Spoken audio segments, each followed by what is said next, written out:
for this? I'm gonna show you how to get amazing lashes. First, we're gonna use our magnetic eyeliner. Pop some of that on there. I wanna make sure you don't get it on your eyelids. So you just gotta keep your eyes closed for a while. Okay. I'm very impatient. All right, here's another one. Something has gone terribly wrong. It's fine. We're just gonna roll with it. Okay, so I bought these lashes and these are called Bougie. So they're magnetic eyelashes. So we're gonna see and just pop them on there. Ah! Hold on. Clearly this is wrong. There we go. Okay, someone said, well, what if you trim them? Oh, I did. I trimmed it.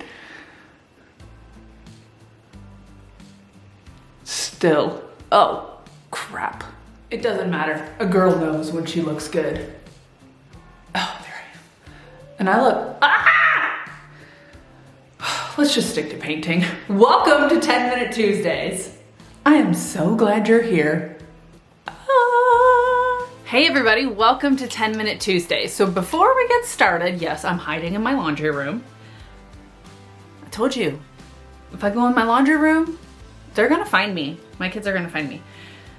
So, I am hiding in my laundry room right now. You see these nice, cute little European washers and dryers? You think you can fit all your clothes in here?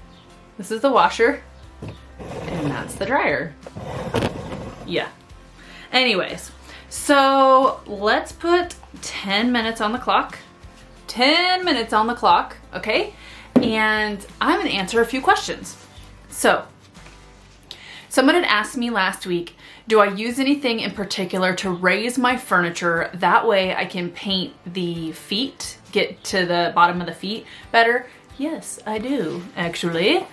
I use these little bad boys. So these right here, I think I got these from maybe Menards. They carry them at Lowe's, but they're really cool because they spin like this, okay? So they spin in all directions and they're pretty heavy duty. So, and then there's pads right here. So if you have a piece that's more flat, these pads will help keep it in place. If you've got a leg, you can sometimes stick it right here. Anyways, they usually come in packs of 4 and it's really nice because I can spin it any which way. It's like the luggage that you can just do anything you want with it. You could go all different ways. So I use these, clearly, obviously. I use these quite a bit. I know that sometimes there are some people who, so like Pam Haskins from 44 Marketplace, she got this thing from, where was it? Harbor Freight. So she got this thing from Harbor Freight and it's almost like a hydraulic lift-y thingy. So that's something that I've seen before. I've seen people use these little, they're like little, well, people have used paint cans before. I've seen people use the little triangles before. So there's so many different things that you use. Sometimes I've used blocks of wood. If I needed to paint and I just didn't have those, I just lifted up the side and put like a 2x4 down underneath it. Then someone asked me, how many pairs of glasses do I own? 10 pairs of glasses, yes. I get my glasses from Zenni Optical or I Buy Direct. They're super cheap and I've taken them to the eye doctor to just double check and make sure that they're legit, and they are. I am just too lazy to do the contacts anymore, so I just do glasses. So yeah, I have like 10 pairs of glasses. Normally they cost me like $15, $20 each, so it's not like I have 10 pairs of $1,000 glasses. Next question is sanding between coats, before, after, top coat, all that stuff. Okay, so it depends on my piece because sometimes paint lays better on certain pieces than it does other pieces. If I really want to smooth out my finish, I will take a 220 or above sanding pad and sand it down. Now I have a Surf Prep sander. Before I did have a Surf Prep sander, I would do it by hand because it smooths it out really easily. You can also do something called wet sanding where you mist it down and then you sand it with a sanding block. That works really well to smooth it out. Now, you don't have to do this, okay? It just depends on the look that you want. So if you want something that is super smooth, then you can do that. But at the end of the day, what we're doing is hand painting furniture. So if you have a client who doesn't want any brush strokes, then they don't want hand painted furniture. So, and then so when you're doing top coats, so what I do now, I use Dixie Belle's Gator Hide a lot, and it's made so that you don't have to sand in between coats. I am a creature of habit, and I always have. So again, I'll use like a 220, 320 and sand lightly in between, take a damp rag, take off the dust, then put my next coat on and continue to do that. And then you can take a very high grit, like 400s at the very end, and kind of go over it, and that will smooth out your finish for you. Someone asked me before, what's my favorite style of painting? So my favorite style of painting is colorful. Anything colorful, I love. I love painting colorful. You know, some people say that I'd be known for boho, but I don't like to be put in a box. So I have a lot of friends who are super talented, and they are specifically known for their style. And I have never been like that. I've always been someone who's just done everything. One day you might get a blended piece, and then the next day you're gonna get a chippy piece, and then the next day you're gonna get something that's French, and the next day you're gonna get something that's like a Southwestern boho. So I think the main theme in all of the work that I do, when I am allowed to do what I want to do, is color. I love color. I love putting colors together. I think that that's my strong suit, is putting different colors together that you wouldn't think would look good together. So my advice to you would be just try different things. I've said before, I didn't find my style. My style found me. Plus, I've always been a color person. So it's really not a surprise that I like colorful things. I'm like a moth drawn to a flame when it comes to color.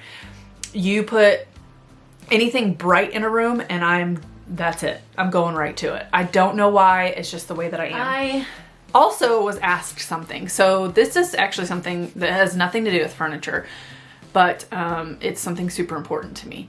And I post about it every so often, and actually I'm working on a piece because this month is Organ Donor Awareness Month, or celebrating organ donors, whether that be someone who passed and donated their organs, whether you be someone who is an organ donor, whether it's me. So I'm a living kidney donor. I had a friend who was dying and she needed a kidney, and I just stepped up. You know, people say, why'd you do it? I don't know. I don't have this great, like, beautiful reason why I did it. I just thought I needed to do it. And I don't really talk about it that often because I never want to come off as someone that's like, look at what I did, look at what I did.